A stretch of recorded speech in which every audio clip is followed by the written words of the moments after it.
Praise the lord. మనకి కష్టం వచ్చినప్పుడు ఏం చేయాలి? మనలో చాలామంది కష్టాలు వచ్చినప్పుడు, బాధలు వచ్చినప్పుడు మనం చాలాసార్లు వేరే వాళ్ళకి అడుగుతూ ఉంటాం. వేరే వాళ్ళని అడుగుతాం. మన తోటి స్నేహితులు కానీ, బంధువులు కానీ, మన కుటుంబీకులను కానీ వాళ్ళని అడుగుతూ ఉంటే ఏం చేయాలని. కానీ మరి బైబిల్ ఏం చెప్తుందంటే మనం కష్టం రాగానే మనం ఏం చేయాలి అనేది. కీర్తన గ్రంథం 121 వచనం 1-2 అధ్యాయాలు.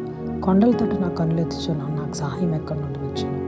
యెహోవా వల్లనే నాకు సహాయం కలుగును. ఆయన భూమి ఆకాశం సృజించినవాడు. ఆమేన్.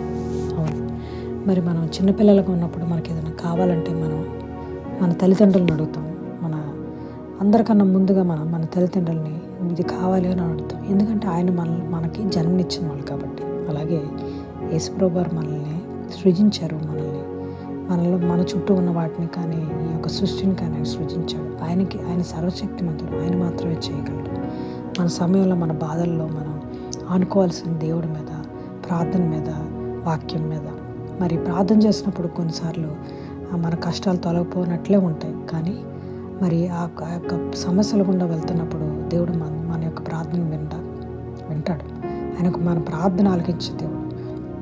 ఎందుకంటే పరీక్షలు రాసినప్పుడు మరి ఎవరైనా పాస్ అవ్వచ్చు, మరి ఫెయిల్ అవ్వచ్చు. కానీ ప్రార్థన చేసినప్పుడు మటుకు ప్రార్థన అది ఎప్పుడు నిరర్ధం కాదు. ఎప్పుడు ప్రార్థన ఫెయిల్ అవ్వదు. ప్రార్థన ఖచ్చితంగా దేవుడు మనకు జవాబిస్తాడు.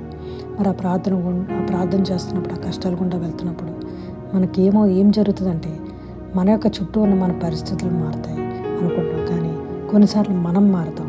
మన హృదయం మారుతుంది. మన యొక్క ఆలోచన తలంపులు మారుతాయి. మరి ఆ యొక్క సమస్యను మనం చూసే ఆ యొక్క పరిస్థితి మారుతుంది. మన యొక్క హృదయం మారుతుంది. మరి మనకు సమస్యలు వచ్చినప్పుడు కొండల లాంటి కొన్ని సమస్యలు ఉంటాయి.